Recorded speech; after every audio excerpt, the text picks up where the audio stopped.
Demande à ta mère. Non, c'est pas possible. Mais pourquoi faire? À ma mère. Qu'est-ce que je pourrais lui dire? Pourquoi pas mon père? C'est gênant de parler de ça. Oh là là. Bonjour, nous voilà réunis pour un nouvel épisode de Demande à ta mère. J'espère que vous continuez à prendre plaisir à nous écouter et que nos conseils vous aident à dialoguer et à alimenter vos conversations en famille. Nous nous retrouvons aujourd'hui autour d'un thème peu souvent abordé, celui de la masturbation, et qui plus est la masturbation féminine.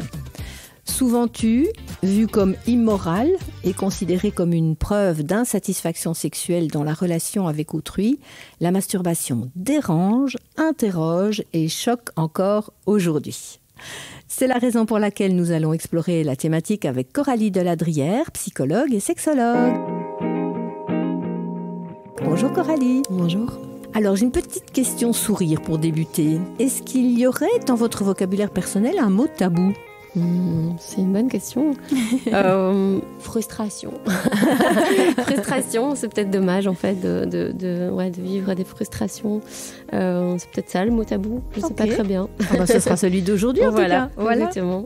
Alors on commence. La masturbation fait encore partie, je le disais, des sujets tabous et délicats à aborder aujourd'hui. D'une part parce qu'elle relève de l'intime et de la sexualité, bien sûr, mais aussi et surtout parce qu'elle fait référence à un acte d'excitation manuelle des organes génitaux qui se fait entre partenaires ou en solo, et dans le seul but de procurer du plaisir. Alors, qu'est-ce qui est le plus choquant dans tout cela ? Est-ce que c'est la recherche du plaisir ou le plaisir en solitaire ? La recherche du plaisir, c'est la question. C'est quelque chose qui a toujours, de par finalement les interdits de l'Église, le fait de devoir utiliser la sexualité comme reproduction et donc pas comme recherche du plaisir, a toujours été interdite. Donc la question de la masturbation, de la même manière que l'acte sexuel en général, finalement a été interdit, a été tabou. On n'en a pas parlé ou on a interdit carrément ces actes, tout simplement parce que c'était sans intérêt. Et le problème, c'est qu'à une certaine époque, au XVIIIe siècle, certains médecins en ont rajouté une couche, si je puis dire. Et donc, ils ont même parlé de danger, finalement, par rapport à la masturbation, ce danger qui pourrait amener à ce qu'ils avaient décrit au niveau physique, donc par exemple des pustules, la surdité, le fait de mourir, même, hein, ils ont parlé de mort potentielle. Ils ont été très loin en fait dans leur description et ça a amené finalement à des croyances populaires, mais qu'on ressent encore à l'heure d'aujourd'hui. Donc finalement, cette question de la masturbation a été perturbée finalement par ces croyances, par ces idées qui ont été véhiculées très longtemps et qui sont doucement en train de se calmer. Je dirais que la libération en 68 a permis justement cette question de plaisir recherché et on parle aussi du plaisir féminin parce que c'est aussi un sujet intéressant, c'est que le plaisir féminin a souvent et plus longtemps été mis de côté par rapport au plaisir masculin et cette recherche du plaisir féminin devient plus acceptable, même encore trop souvent tabou aujourd'hui, mais plus acceptable. Et donc dans certaines religions, c'est encore quelque chose qui reste bien présent. La question de la masturbation, c'est aussi une découverte du corps. Et certaines femmes, hélas, ne découvrent leur corps que après l'acte sexuel avec un conjoint, après le mariage par exemple, par rapport aux pressions religieuses. Et donc finalement, on passe à côté de pas mal de choses. Et pourtant, quand on voit les études sur le sujet, parce qu'il y en a, tout le monde pratiquerait la masturbation, homme comme femme. Alors, la fréquence et la motivation semblent différentes quand on est célibataire et en couple. Et il semble qu'une compatibilité sexuelle plus faible, donc entre les partenaires, et des dysfonctionnements sexuels chez un des deux partenaires, semblent être associés à une masturbation plus fréquente dans les deux sexes. Alors si pour les femmes célibataires, par exemple, la masturbation est une façon de mieux connaître leur corps, comme vous venez de le dire, et d'apprendre comment satisfaire leurs besoins sexuels avec leur partenaire, pour les femmes en couple, la masturbation s'explique davantage comme un acte de compensation d'une relation insatisfaisante avec le partenaire sur le plan sexuel. Donc, quoi qu'il en soit, la masturbation chez les femmes, on l'a dit, a longtemps été jugée comme immorale. Et aujourd'hui, vous venez d'en parler, la perception semble avoir évolué. Doucement, toujours très doucement. On voit par exemple que les hommes pratiquent plus la masturbation que les femmes. Mais c'est vrai que depuis quelques années, on peut voir une évolution favorable, je dirais, positive. C'est-à-dire que les femmes se masturbent plus que dans le passé. Mais ça reste quand même moins important que chez les hommes. Alors il faut aussi signifier que... Elles en ont peut-être moins besoin aussi. Peut-être. Ça, on peut en parler justement. La question des besoins. Je pense que c'est de nouveau quelque chose de très... cliché de penser que certaines femmes ont moins besoin que les hommes de se masturber ou d'avoir des rapports sexuels. Ça dépend vraiment, c'est d'une personne à l'autre, je pense que il n'y a pas de normalité. Il n'y a pas de normalité, voilà, exactement. C'est important peut-être de le souligner ça ici. Ça dépend des périodes de vie, ça dépend d'énormément de facteurs, donc c'est pas si clair. Après, on remarque donc cette différence entre hommes et femmes, mais on remarque de nouveau dans ces statistiques qu'il y a un biais justement de pression sociale une femme finalement n'a pas droit à la même chose qu'un homme. Quelque part, chez un homme, c'est presque normal de se masturber, c'est quelque chose d'admis, de socialement admis. Et de nouveau, on a encore une certaine forme de tabou par rapport à la femme qui aurait droit à ce plaisir de la même manière que l'homme.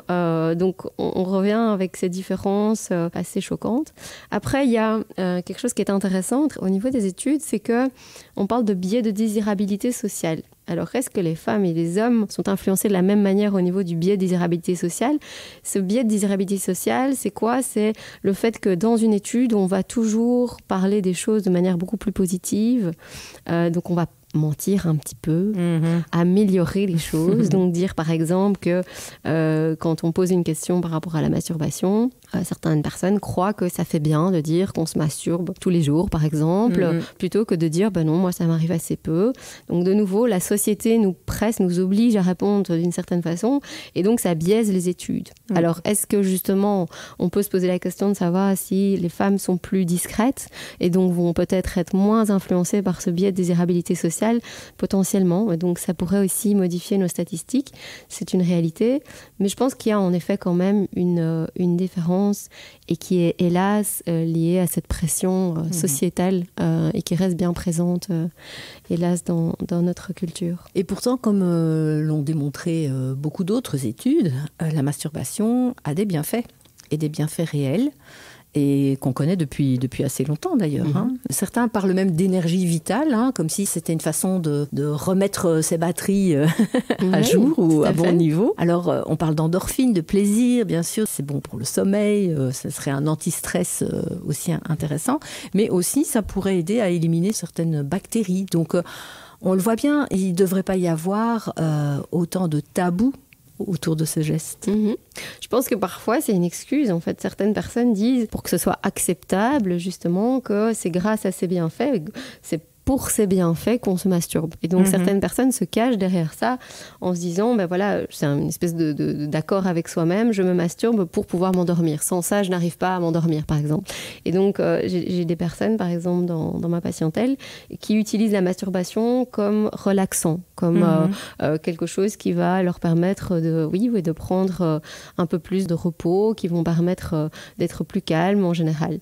Il y a des croyances, encore une fois, très populaires, de voir finalement régulièrement avoir un orgasme ou du plaisir pour pouvoir être bien. Chez l'homme, par exemple, on parle de croyances par rapport au fait de devoir régulièrement avoir une éjaculation, comme s'il y avait une accumulation de sperme à un moment donné, ce qui est complètement faux, mais c'est une croyance populaire et qui est quand même déjà trop présente et trop souvent véhiculée. Et donc finalement, qui touche aussi les femmes, parce que les femmes pourraient croire que c'est nécessaire, que leur compagnon aurait besoin de ça. C'est pas du tout ça. C'est souvent, bien souvent en fait, un besoin de se relâcher, d'être bien. De se faire du bien. De se faire du bien, d'avoir du plaisir. Et donc, ce n'est pas seulement pour les hommes, c'est aussi pour les femmes. C'est de se faire du bien, prendre un temps pour soi. Donc, ça veut dire ce temps pour soi, c'est prendre soin de soi. Un temps pour soi pour se donner du plaisir, mais pas que. parce que justement, la masturbation, et de la même manière que l'acte sexuel, peut créer, donc on le disait tout à l'heure, des endorphines. Donc il y a énormément d'hormones en fait qui sont sécrétées à ce moment précis. D'abord, au moment de l'acte, au moment de la masturbation elle-même, il y a le plaisir, l'envie, finalement le désir, l'excitation, qui décharge ce qu'on appelle la dopamine. La dopamine, c'est l'hormone du plaisir, justement. C'est celle qui nous donne envie de commencer à nous masturber, qui va nous permettre aussi d'avoir envie de recommencer. Et puis, il y a les endorphines. Les endorphines, assez rapidement, on les ressent, cette sensation de plénitude, de relaxation. On peut diminuer les douleurs aussi grâce à cette endorphine. Ces endorphines, en fait, qui vont, dans certains cas, créer, pour certaines, par exemple, qui ont des règles douloureuses, un moment de plénitude où leur douleur de menstruation va disparaître. Les maux de tête, par exemple, également liés, pourraient disparaître. Alors, hélas, c'est très court, ça recommence assez vite, mais c'est quelque chose qui est agréable, donc on pourrait les encourager justement à pratiquer la masturbation pour se détendre ou avoir un acte sexuel, même si, encore une fois, on pourra en discuter une prochaine fois, c'est quelque chose de tabou, avoir des rapports sexuels pendant les règles n'est pas quelque chose de problématique. Mais donc, au fur et à mesure, toutes ces hormones, en fait, qui sont ressenties au moment de la masturbation, vont créer l'envie de reproduire, de recommencer. Moi, je dis souvent en consultation, l'appétit vient en mangeant. Au niveau sexuel, c'est la même chose, c'est-à-dire que plus on va se masturber et plus on va avoir envie de se masturber. Donc c'est un cercle, j'allais dire, vicieux dans certains cas. Dans certains cas, oui, justement. Et c'est vrai que pratiquer trop souvent la masturbation peut devenir addictive aussi ou peut pousser à une hyper-sexualité. Donc ça peut être néfaste pour soi-même parce qu'on devient vraiment dépendant en fait de ça.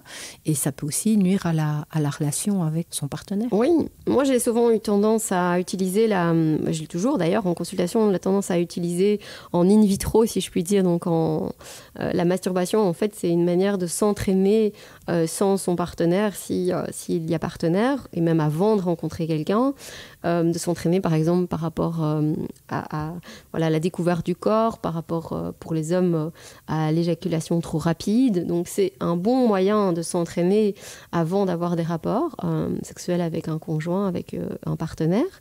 Mais d'un autre côté, pour certains, ça va être une hypersexualisation, en fait. Un besoin, finalement, de se masturber. Et donc, certaines personnes décrivent vraiment une masturbation qui va de 4 à 6 fois, voire 10 fois par jour, et associée parfois à de la pornographie. Donc, toute la question est de savoir si, premièrement, la personne en souffre. Ça, c'est vraiment quelque chose de primordial à savoir. Et ça nécessite parfois, justement, des consultations. Et parfois aussi, ce n'est pas une souffrance, mais c'est quelque chose qui va ne pas permettre en fait à la personne, à l'individu, de trouver du plaisir sexuel avec un partenaire, une partenaire. C'est ça, en assouvissant son propre plaisir de façon satisfaisante par soi-même. Fait, ils savent très bien comment arriver à du plaisir et parfois ils n'arrivent pas à transmettre ces clés, je dirais, et d'y arriver de la même manière avec le ou la partenaire. Et donc là, ça peut devenir problématique. Donc si la personne n'arrive pas à avoir du plaisir autrement que par la masturbation, ça peut parfois être compliqué. Ça peut être source aussi de conflits dans le couple. Certaines femmes, par exemple, sont très capables de se donner du plaisir parce qu'elles connaissent bien leur corps et parce qu'elles l'ont parfois, et je suis très heureuse souvent de l'entendre, elles ont exploré justement ce corps depuis très petite, mais n'arrivent pas à le transmettre à leur conjoint, à leur partenaire. Et ça peut devenir difficile parce que l'homme, la femme en face n'arrive pas à satisfaire l'autre. Mais est-ce qu'il n'y a pas encore aujourd'hui quelque chose de très tabou aussi pour une femme qui connaît bien son corps, de pouvoir guider en fait son partenaire en l'orientant, je dirais, vers des choses qui sont plus agréables, satisfaisante. C'est pas si facile d'être ce genre de femme, j'imagine. C'est sûr. Déjà, il faut être bien avec son propre corps et oser justement déjà le découvrir. Mais plus que ça, il faut parfois faire face à l'autre qui pourrait être déçu de ne pas y arriver par lui-même ou par elle-même, qui pourrait se braquer un petit peu, ne pas vouloir découvrir. Ça demande beaucoup j'allais dire, beaucoup d'ouverture d'esprit. Et d'intimité complètement, aussi, malgré tout. De partage au niveau intime. Certains couples, et je l'encourage beaucoup, se masturbent mutuellement et c'est quelque chose d'hyper intéressant en réalité parce que c'est une occasion de découvrir des nouvelles zones, potentiellement des zones érogènes comme on les appelle, mais qui ne seraient pas d'office liées à la sexualité donc immédiate. Donc ça veut dire pas au niveau sexuel immédiat, mais peut-être au niveau des fesses, au niveau de l'intérieur des cuisses. Les femmes en réalité ont énormément de zones érogènes, mais qui sont méconnues parfois même par elles-mêmes, mais qui sont méconnues bien souvent par leurs compagnons, leurs compagnes.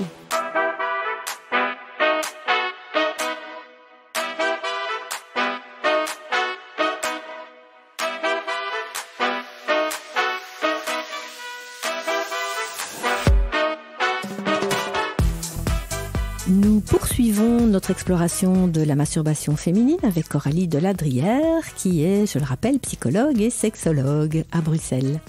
Alors Coralie, la masturbation fait partie de la découverte du corps, on l'a déjà dit plusieurs fois, mais aussi du développement psychosexuel de l'enfant entre 5 et 8 ans, si mes informations sont bonnes. Donc c'est important pour l'enfant de le laisser faire par rapport à son corps. Je pense qu'en fait, on peut parler même de beaucoup plus tôt. Ah oui. Donc, c'est encore un sujet très tabou et on en parle très peu. Et quand j'en parle, par exemple, en consultation, c'est quelque chose qui peut parfois gêner. En réalité, la sexualité et la découverte du sexe, elle se fait très tôt. Elle se fait même en intra-utérin. Donc, c'est-à-dire qu'on a pu montrer que certains fœtus, certains petits bébés, donc dans le ventre de leur maman, pouvaient avoir des excitations sexuelles. Donc, et une recherche même de cette excitation sexuelle. Donc une volonté de refrotter par exemple le cordon ombilical ou bien leurs doigts au niveau de zones qu'on dit sensibles, érogènes et qui créent en fait une stimulation. Consciemment peut-être pas, c'est difficile à imaginer qu'en fait l'enfant encore en intra-utérin, donc le fœtus pourrait avoir cette décision d'aller vers plus de stimulation, mais je dirais que c'est une découverte fortuite et qui va se reproduire en fait, qui va permettre de se refaire. Et puis au fur et à mesure en fait de l'évolution, et de nouveau, ça peut choquer les parents. Les enfants, en fait, sont ce que Freud appelait les petits pervers polymorphes. C'est vraiment l'idée, c'est que l'enfant va chercher du plaisir, en fait, de toutes les manières, de différentes façons. Et entre autres, on peut voir des enfants qui ont une certaine stimulation au niveau des parties génitales, par exemple avec un linge, par exemple avec une ceinture de sécurité, et qui vont peut-être de nouveau pas vers l'âge de 2-3 ans rechercher typiquement, on va dire, l'excitation, mais qui tendent progressivement vers quelque chose. Après, ça se clarifie, en fait. Il y a vraiment une recherche.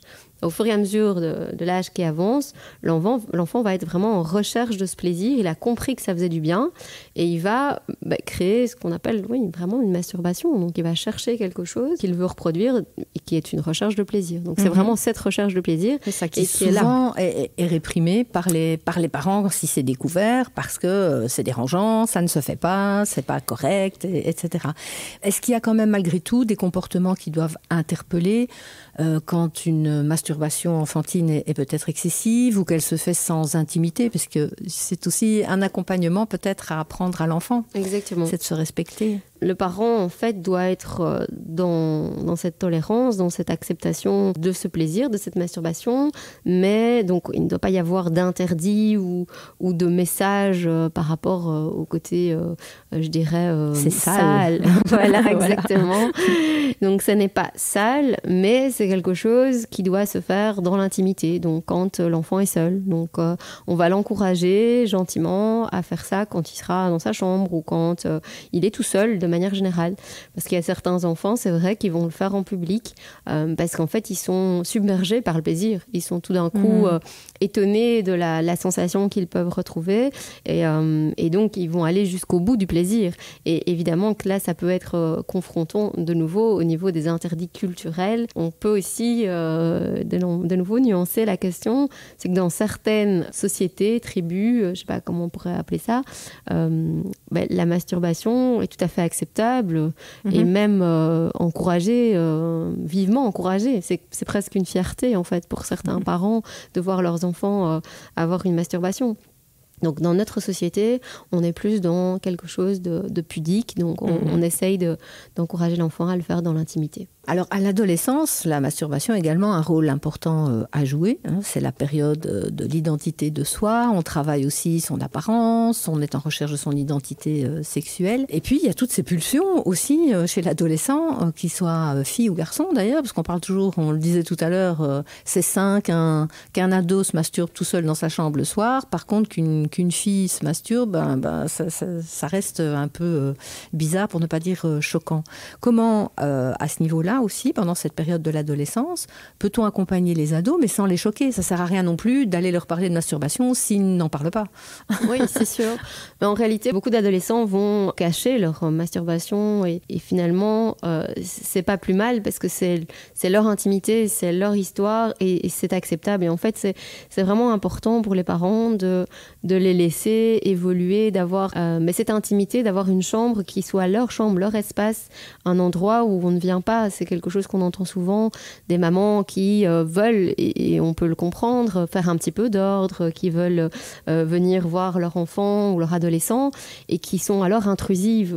Il faut vraiment envisager qu'à l'adolescence, il va y avoir des besoins d'intimité, de différenciation par rapport aux parents et finalement de temps à passer seul. Je pense que le message est là, c'est celui de laisser les jeunes avoir un temps à eux sans avoir de pression, donc être vraiment dans quelque chose de très tolérant. Et potentiellement, si ça a été le cas, et je le souhaite aux parents, c'est de se rappeler en fait que cette période-là, elle était délicate et qu'eux-mêmes en fait ont potentiellement eu soit la possibilité de se masturber, de découvrir leur corps, ou dans certains cas d'être hélas réprimés et donc d'avoir justement une surveillance un peu trop présente de la part de leurs parents ou d'une personne finalement qui aurait été dans l'entourage familial.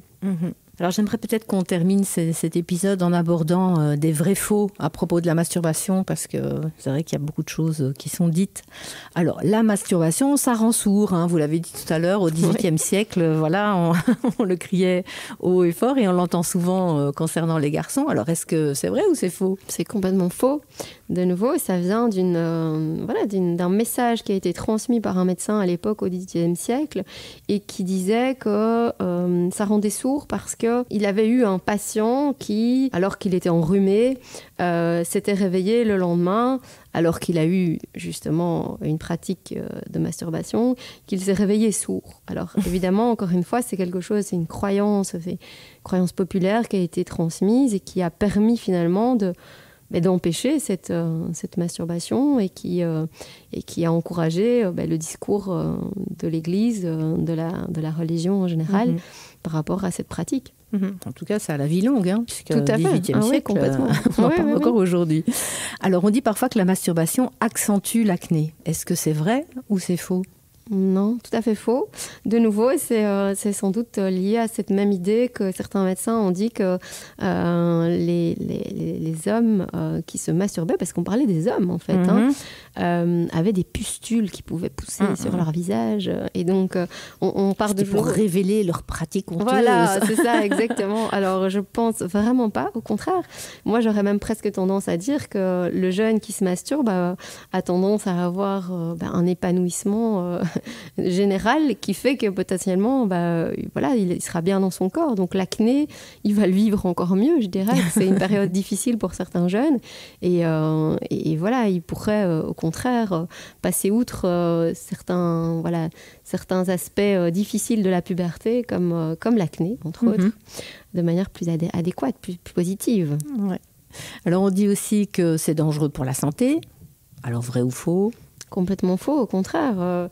Donc la masturbation, c'est comme un acte sexuel, c'est presque une activité sportive. On a une accélération du rythme cardiaque. Je vous le disais tout à l'heure, la dopamine, c'est l'hormone du plaisir. C'est vraiment celle qui va créer le désir, l'envie, et qui va faire que on va avoir tous ces signes au niveau physiologique qui vont faire que c'est une sorte d'activité sportive. C'est une sorte de se mettre au vert, quoi. Voilà, exactement, exactement. Donc au contraire, c'est plutôt positif. C'est quelque chose qui, comme on le disait tout à l'heure, qui libère aussi, qui relaxe, qui permet de créer une détente grâce à ces endorphines qui sont libérées. Donc Non, c'est exactement l'inverse. Et peut-être une dernière, c'est que la masturbation renforce le plancher pelvien. Et ça, c'est sans doute dû aux contractions, finalement. Alors, plus que ça, en fait, c'est que certaines femmes ont... donc, on peut se masturber d'une manière différente en fonction... chacun a sa pratique, chacune a sa pratique. Certaines femmes vont utiliser les doigts pour stimuler la zone clitoridienne, les petites, les grandes lèvres, parfois le mont de Vénus, donc cette zone qui est pileuse pour la plupart des femmes. Et certaines personnes vont utiliser plutôt les contractures, en fait, des muscles du plancher pelvien. Donc ça veut dire contracture, que ce soit au niveau des cuisses, à l'intérieur des cuisses, des fesses. Par exemple, certaines femmes vont lever les fesses, en fait, elles sont couchées sur le dos, elles vont lever les fesses et contracter à ce moment-là. Et donc là, elles vont travailler, en effet, elles vont renforcer, en fait, les muscles du plancher pelvien. Donc oui, tout à fait. C'est d'ailleurs quelque chose qu'on peut encourager. La masturbation peut se faire aussi avec des objets. Et je pense par exemple aux boules de geisha. Les boules de geisha, c'est des petites boules qui sont reliées par soit un fil, soit par un petit câble en plastique et qui permettraient, enfin en silicone, qui permettrait alors de stimuler de nouveau les petits muscles, soit vaginaux et les muscles du plancher pelvien. Et donc, on peut également avoir du plaisir, en fait, en ressentant ces petites boules, soit au niveau vaginal, soit de nouveau en contact avec le clitoris. Donc, tout ça est très positif. Ok, donc en conclusion, on peut retenir que la masturbation, c'est un acte positif qui fait du bien, qu'elle apporte du plaisir et du bien-être, que ça détend, que ça peut améliorer le sommeil ou l'endormissement en tout cas, que ça permet de prendre soin de la fonction cardiaque. Exactement. Que ça donne de l'énergie vitale. Il n'y a donc finalement aucune raison d'avoir honte de la pratiquer, que ce soit à deux ou en solitaire. Donc on peut encourager ceux et celles qui en ont envie à la pratiquer. Et c'est cependant, et ça je voulais quand même terminer par là, dire que c'est un acte d'intimité qui doit être conduit dans le respect de soi et de l'autre et en plein consentement mutuel, bien sûr. Tout à fait. Donc merci beaucoup Coralie, on se retrouvera très prochainement pour parler cette fois de sexualité et de droits humains. Et je voulais vous dire que si vous voulez nous soumettre un thème, eh bien n'hésitez pas à nous le dire sur notre page Facebook ou sur le blog de Demande à ta mère. À bientôt.